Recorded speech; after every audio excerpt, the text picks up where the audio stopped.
all across America and around the world. This is Veterans Radio. This is Veterans Radio. Welcome to Veterans Radio. I am Jim Fossone. I'm the officer of the deck today. We've got some great programs for you. I think you'll find very interesting. We always want to remind you can find more about Veterans Radio at its Facebook site or at the web. Veteransradio.org is our new URL, veteransradio.org, where we're on the web 24/7. You can find a lot of our podcasts there as well.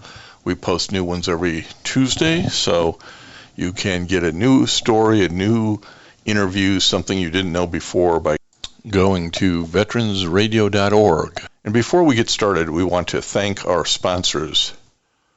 First up, we want to thank National Veteran Business Development Council, nvbdc.org. It was established to certify both service-disabled and veteran-owned businesses. You'll find out how they can help your business by going to nvbdc.org. We want to thank Legal Help for Veterans. Legal Help for Veterans fights for veterans' disability rights all across the nation. You can reach them at 800-693-4800 or on the web at legalhelpforveterans.com. We want to welcome to Veterans Radio today Brigadier General Retired Doug Odie Slocum, who is going to talk to us about the Michigan Air and Space Forces Association. General, welcome to Veterans Radio. Hey, it's great to be here, Jim. I look forward to talking with you. How are you doing today? We're doing great, and this is some new things going on that we want to share with the Veteran Radio audience, not only here in the state of Michigan, but really this is affiliated with the AFA, Air and Space Forces Association nationally. Tell us a little bit about your career in the military, how many years you served, and I know that you've had a pretty distinguished career, and we don't have time to go through it all, but I want people to understand from where your enthusiasm for AFA comes from.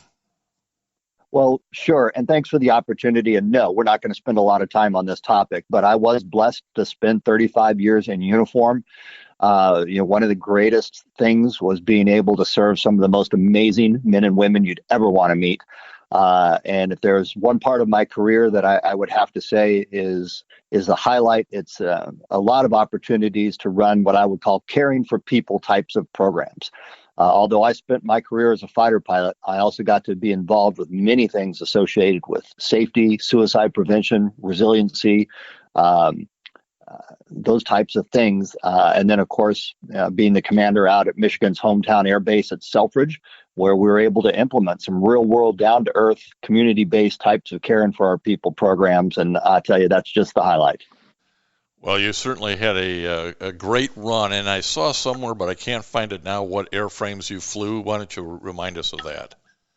Okay, well, I started off in the love of my life. I call her the F-4 Phantom, the legacy the platform there, that fighter jet. Then I converted over to the F-16, and I spent most of my career flying that, more than 4,000 hours in the different models of the F-16. And then I got to top it off out at Selfridge being a pilot of the A-10 Warthog with the big bad gun that does all the neat things that it does supporting the ground troops. We've had more than one program on the A-10s. It seems like every few years they say, we're going to get rid of it. And we have another program about the vital importance of the A-10 to the ground game. But again, we could get all of our time spent on your interesting military career and the different airframes you've flown. But I want folks to understand that's kind of where your passion comes from for your involvement with the Air and Space Forces Association. It's hard to get Space Forces in there. My mind just wants to go into the Air Force Association. Well, they changed it about a year and a half ago, so it still kind of has a hard time coming out of my mouth too. Plus, we still use the AFA abbreviation. So, to add Air and Space Forces in there, just to let everybody know we represent both of those branches of our military now. Well, yeah, and that's something we need to talk about more on what Space Force is all about. But AFA is really supposed to be the force behind the force. Tell us about the purpose of AFA. That is a grand question that I don't think we spend enough time talking about. That essentially after World War II, as the very founders of air power, the Army Air Corps that was about to become the U.S. Air Force, realized that they needed to have a voice beyond those who are wearing the uniform, because those that are in uniform are very constrained on what they can say, how they can advocate. So Jimmy Doolittle, from the Doolittle raid, General Doolittle, certainly was the one who was actually one of the primary founders of the Air Force Association. And it was started to be the voice behind the force, the ones that can talk to Congress, that can keep us from reducing our strength, for like example we did between World War I and World War II, where we pretty much ended up having to start everything over again. So the very founders of the Air Force founded the Air Force Association to be that voice, to be that advocate, to go out there, talk to the community, talk to Congress. Basically, we have three verbs. It's about education, advocacy, and support. Teaching people about the air and space forces, advocating for things that they need to be able to be that dominant force that they are, and supporting the men and women who do or have worn that uniform. And General, this is an organization at a national level. Who's it open up to? Is it just you general officer types? Oh, absolutely not. We're open to the public. You don't even have to have an Air Force affiliation to be part of the Air and Space Forces Association. Anybody can go to afa.org, the website. There's a membership tab. There's lots of different ways to get involved, to join. The resources, we're the think tank of the Air Force, the advocacy arm for the Air Force. There are so many different resources and ways to get engaged at this point. But the first step is that membership, which is easy to do, inexpensive, afa.org. Well, I want to turn our attention to the specific work that you're involved in as president of the Michigan Air and Space Forces Association. There are AFA groups or chapters, whatever you want to call them, all over the world. There's reported to be a couple of hundred of such AFA chapters, and you're in the process of helping build out the Michigan AFA organization. So talk to us a little bit about the Michigan AFA. You bet. Like a lot of these advocacy organizations around the country, I think that inherently right now there are some struggles that these organizations are going through. So it's very nice here in Michigan. We've kind of flipped the script a little bit on this whole thing. We have monthly get-togethers. I wouldn't call them necessarily meetings because we don't talk internal business, but this is how we engage with the public, how we engage with our membership. Primarily right now, which a lot of times, it's always a great meal, whether it's a breakfast or a lunch that we put together. Yeah, you got to have food in there, right? Oh, you got to get the food, the coffee, those types of things in there. But then the networking, you get to meet some of the most amazing people from the state of Michigan in all different aspects. The very diverse from political involvement, community leaders, business leaders, veterans, all that. And in our Sterling Heights location, we have between 80 and 100 people every month that we get together. And then we dive into different topics. After what happened in the Middle East, we very specifically jumped into, let's talk about Gaza, let's talk about Israel and the Middle East. Not only did I get an opportunity to kind of frame the discussion, but then we brought in the senior defense attaché from the embassy in Israel. And then we brought in an Israeli general to come in and talk to us. And this is just one example of current, relevant information that will leave people with a greater understanding of our air and space forces and what's going on in the world when they walked in the door. This model's been very effective. We continue to grow, creating memberships. We're opening new locations, starting down in Ann Arbor, and we're looking at expanding both west and north here in the state. And we're going to jump into the virtual. We're going to start doing virtual events every month, and then even expanding that possibly into a podcast here in the near future that'll allow us to touch more topics, bring in more expertise, and just help people out, whether they're trying to raise the business or just be part supporters of the men and women that wear the uniform. Well, it's so important these days to try to get word out and educate the general public about what it is our air and space forces do and what needs they have. So I think this is a really exciting time to be expanding the footprint, the geographic footprint of Michigan AFA and moving into the virtual world as we've all kind of become so used to Zoom or Teams or what have you to attend a program that we might not otherwise be able to drive to. So is that the thinking, to reach that larger class that way? Well, the way people engage nowadays is completely different. Some like in person, some like the virtual, some like a podcast, some through social media. So we're trying to meet people that the way they communicate. So we're using all of these to be able to reach out and tell this story about our Air and Space Forces Association. So LinkedIn, certainly, and Facebook, we're involved there. And like we said, through the virtual options that are coming up here shortly, as well as podcasts, emails, etc. Communication is the tough one, and that's what we're pushing out there, is to get the word out. We're talking, veteran radio listeners, to Odie Slocum, who's a retired brigadier general, spent 35 years in uniform, and is president of the Michigan AFA. You talked about a new location in the Ann Arbor area for your programs, or at that location. Where is the physical presence of the Michigan AFA in Ann Arbor?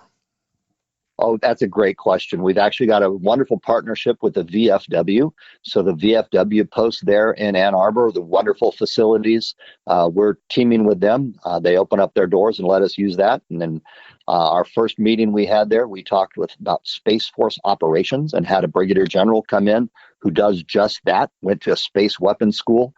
And our second meeting that we have at the end of this month, we're going to bring in a Pearl Harbor survivor, World War II veteran. How often do you get a chance to meet and talk to living history? And this is the type of stuff that we do and that we're going to bring to the Ann Arbor area. Well, as you say, the three pillars of the organization are education, advocacy, and support.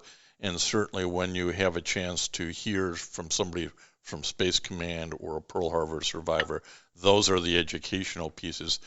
Talk to us a little bit about the advocacy piece. You bet. Advocacy is, getting that voice, especially with our elected representatives. So we've been very effective. In fact, at least in the Sterling Heights location, every single Michigan federal delegate who's involved at the House Armed Services Committee or the Senate Armed Service Committee has come and talked to us at least once face to face. So we've had Senator Peters, we've had Rep. Slocum, Representative James, Jack Bergman from up north. He's the retired Marine 3-star now serving in Congress, as well as Lisa McLean. And these are just examples, but these politicians, they come in and they talk with us. They give us an update of what's going on at the Hill, and we have the opportunity to relate to them not only the priorities of what's going on at the national level, but also at the local level. I mean, how many places do you get to go and engage with, ask questions of our local politicians that can make a difference? Well, it's so important not only at the federal level, but at the state level. So few people serve nowadays. There are many people in state capitals or local government who, I know that base is over there or that post is over there, but I don't really have an idea of what they do. So is the advocacy also at the local level? Well, it can be. I mean, I think that blurs the lines between that and education because it can be both. All these things can merge together.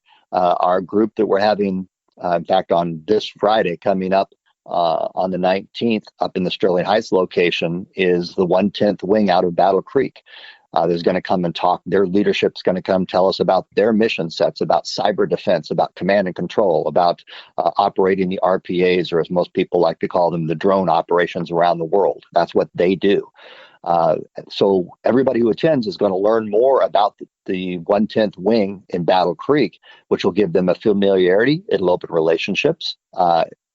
gives them talking points when they have an opportunity to talk to elected leaders. All these things they work together in a synergy for what we're trying to do. In general, let's talk about that last pillar you mentioned. That is the organizational support for those who are serving. You bet. Okay, well, near and dear to my heart, that can be a variety of things. One is, to make sure that they get the newest, best equipment to what degree that we can. A lot of that comes through the national efforts, but it can be as simple as support to families, support to the people wearing the uniform. For example, suicide prevention efforts, organizations that help veterans or connect to their benefits, those types of things. There are such a variety of options there to help take care of the men and women who take care of us. And that's where we just like to be able to plug in. And once again, it's not just those currently serving, but it's also our veterans and honoring that heritage. Well, in that area of support, it's so important to have partnerships because everybody's got a little bit different reach and their Venn diagram covers a little different area. Is Michigan AFA partnering with other organizations in these areas of its pillars that it's working in? Well, we partner a lot. I mean, that's always been my key to leadership is, the first question I always ask is, well, who can do it with me? Who's on my team? We've joined forces with the other services advocacy organizations. We call ourselves the Michigan Defense Coalition. So that includes AUSA, the Army's advocacy group, NDIA, National Defense Industrial Association, and Women in Defense, as well as the Navy League. So all of these organizations, we cooperate, we communicate, we do events together. There's a quarterly Codell breakfast that we get a different audience to be able to come in and engage, hear updates from the Hill, these types of things. But we also, whether it's the museums, the Enlisted Heritage House, the organizations out at Selfridge that help men and women that are serving, all of these are partners of ours to some degree or another. Partnerships make the world go round, Jim, and I just love it. And that's one of the fun things in the job is you get to meet and expand these networks and connect these people with other people. Oh, absolutely. It's the way you spread your story much further is by telling it to somebody who may have a different set of networks or different people who then pass your information along. And I think it's important at a time like this where I don't think space is having the problem, but I think the Air Force is having the problem of recruiting and retention. I know you were recently at a national conference with AFA. Can you talk about if there's any efforts being thought about at AFA levels to try to assist with recruiting efforts? Well, absolutely. And, I just came back from a meeting in D.C., and we had the Honorable Alex Wagner, who I'm going to see if I can get this long title straight here from memory, Assistant Secretary of Defense for Manpower and Reserve Affairs. I know that sounds like a large, odd portfolio, and it is. But he specifically gave us a talk about recruiting issues and the AFA's initiative to help the Air Force out. A lot of things are getting in the way of the services meeting their recruiting goals. There's still some holdover from COVID, the low unemployment and all right now. A big part of it really is the lack of familiarity. Our community is not aware of what our military does and what are the advantages of a career in the military or participating or volunteering. So yes, the Air Force Association, our job as we educate people about the military, opens up those eyes, gives those opportunities, but we also keep good communications going with the recruiters. And whenever there's an opportunity, you bet we're going to help let people know what those options are. We also work with junior ROTC as well as the ROTC that are growing our future leaders to help them be more effective at doing just that. And plugging them into the Air Force Association and these resources. There are so many ways that we can help, and we're doing what we can on that front to the services so that more men and women would be interested in participating in military service. Well, there's so many opportunities in the military whether it's you're right out of high school or right out of college, that you won't get anywhere else. The level of responsibility, the opportunity to meet so many different types of people and see what the world's about. It doesn't, not everybody has to end up as a fighter pilot. There's all kinds of great jobs in the military, and I think at times, organizations such as Michigan AFA can help spread the word about whether you're in computers or electronics or a wrench, you want to be wrenching, or you want to fly drones, or computer information. There's just a ton of opportunities, isn't that the case, General? Oh, you bet. And it's interesting. I kind of was a Cold War baby myself, and people always remembered Top Gun and the great recruiting thing that was, and everybody wanted to be a fighter pilot.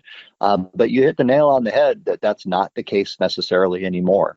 I get an opportunity to talk to everybody, these young folks that want to go to the academies, for example, and about their ambitions. And there's a lot more diverse goals, especially from this latest generation. And the cool thing with the military is pretty much if you can think of it, they do it.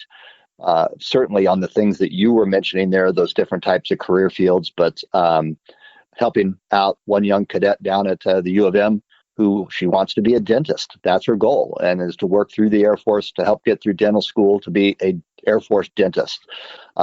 Things that you wouldn't necessarily equate with military service, but sure enough, they're there. There's opportunities. There's benefits. She's going to get an education. She's going to get a commission. She's going to get this training that whether she stays for a career or not, it's certainly going to benefit her and set her up to have an amazingly fruitful life. Yeah, you don't even think about dentists. Wow, that wouldn't have crossed my mind. But there's all kinds of medical field opportunities, and if you stick in for 4 years or 14 years and get out, you're going to have all that skill set bringing to the civilian marketplace. So great set of soft skills developed as well in the military. Well, and just so I don't forget to mention this as part of all this, we're big advocates for STEM, STEM education. We have a very robust Teacher of the Year program where we select not only here in the state, but then we have our Teachers of the Year compete nationwide. 3 years ago, our Michigan Teacher of the Year came in second place. This year, we were third nationwide. We're going to keep plugging at that program until we get our Teacher of the Year here in Michigan up there on the top level at the national stage. But it does highlight the wonderful educational opportunities that we have here in Michigan and the capabilities. There's wonderful men and women doing great things. And part of our job is to put that spotlight out there and highlight some of that, so that everybody can see the great stuff going on in Michigan. Yeah, I guess two of the educational programs that AFA hosts promoting STEM, something Stellar Explorers and Cyber Patriot. I'm not aware of either of those. Maybe you can inform us a little bit. Oh, absolutely. Cyber Patriot, Michigan's been very involved with. We have Miss Tamara Shoemaker, who is on our AFA team. Cyber Patriot is supported by the AFA, and essentially, it's a competition mainly for young adults where they can learn more about cyber and they compete with one another. So it's encouraging, it's educational, it's inspiring, it does fantastic work. And then on the Stellar Explorers, that's a very similar that happens with space. And there's a couple teams here in Michigan, but the Stellar Explorers is one that we're looking to expand more as we go forward. But as we sit right now, very involved with the Cyber Patriot, our toe in the water with the Stellar Explorers, that youth space program, and watching what they do and how they do it. I'll tell you, it'll give you faith in this new generation that's coming up right now, because they have some amazing capabilities, some great brains out there. Well, we all know, us old guys all know they're smarter than we are, because we ask them to fix our computer or our TV internet connections at times. So no real surprise that we'd be awestruck by watching these programs. We're talking to Doug Odie Slocum, who is the president of the Michigan Air and Space Forces Association, retired Brigadier General, and about all of the interesting things AFA is doing, not only here in the state, but around the country. Doug, if people want to know more about the Michigan AFA, how do they find out? That is a great question. Just about joining in the AFA as a whole, the national website has a wealth of resources, and that is simply afa.org. And you can find all sorts of stuff there. We're on social media, whether it's LinkedIn, Facebook, just Michigan Air and Space Forces Association. We have our monthly get-togethers. We are more than happy to have anybody in the public, whether you're just interested, wanting to see what we're doing, or if you're ready to kind of jump in with both feet and get engaged. As I like to say, AFA is a verb. We go out and we do stuff. It's about action. It's about engagement. It's about getting people involved in different ways. And there's lots of opportunities. The first step, afa.org. I'll get you on your way. That's great. And I see an email for you as president@mi.president@afa.org if they want to reach out directly to you and find out, hey, what's coming up this month or what might I be interested in. Doug, we appreciate the time that you've taken today to spend with Veterans Radio and tell our listeners about what AFA is doing nationally and here in the state. Well, fantastic. And I appreciate, what you do with our veterans, supporting them, taking care of them. We owe a huge debt to our wonderful veterans. So a shout out to all those who have served, the families of those that have served, and certainly those who are serving now. I consider it an honor to have had that opportunity and an honor to talk with you today. And I want to thank everybody for listening to Veterans Radio today. I am Jim Faussone. It's been a pleasure to be your host. I'm a veterans disability lawyer at Legal Help for Veterans, and you can reach us at 800-693-4800 or legalhelpforveterans.com on the web. You can follow Veterans Radio on Facebook and listen to its podcasts and internet radio shows by visiting us at veteransradio.org. That's veteransradio.org. And until next time, you are dismissed. If you have a VA claim denied by the Board of Veterans' Appeals, contact Legal Help for Veterans at 1-800-693-4800. They're experts in handling cases before the U.S. Court of Appeals for Veterans Claims. Their number again, 1-800-693-4800. We again want to thank our national sponsors, the National Veterans Business Development Council, NVBDC.org, VA Ann Arbor Health Care System, the Vietnam Veterans of America Charles S. Kettles Chapter, Ann Arbor, Michigan, VFW Graf O'Hara Post 423 in Ann Arbor, and the American Legion Press Corn Post 46, also in Ann Arbor. We appreciate all your support. You can go to veteransradio.net, click on the sponsor level, and continue to support keeping Veterans Radio on the air. And until next time, you are dismissed. Judy was boring. Hello. Then Judy discovered ChumbaCasino.com. It's my little escape. Now Judy's the life of the party. Oh, baby, mama's bringing home the bacon. Whoa, take it easy, Judy. The Chumba life is for everybody. So go to ChumbaCasino.com and play over 100 casino-style games. Join today and play for free for your chance to redeem some serious prizes. ChumbaCasino.com. No purchase necessary. Void where prohibited by law. 18+ terms and conditions apply. See website for details.